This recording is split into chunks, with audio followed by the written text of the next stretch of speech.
ముఖ్యమైన డీసీ అంటే ప్రజల ప్రాణాల్ని సంరక్షించే బాధ్యత డ్రగ్ కంట్రోల్ అడ్మినిస్ట్రేషన్కి ఉంది. ఎందుకంటే నాణ్యమైన మందులు లేకపోతే దాని ప్రభావం ఆరోగ్యం మీద పడుతుంది.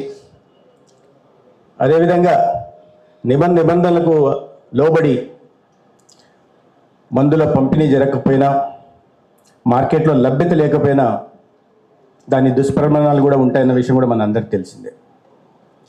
అయితే ప్రిన్సిపల్ సెక్రటరీ గారు చెప్పారు, చాలా దురదృష్టకరం, చాలా సంవత్సరాల తర్వాత మనం ప్రారంభించుకున్నాం ఇదేని అని.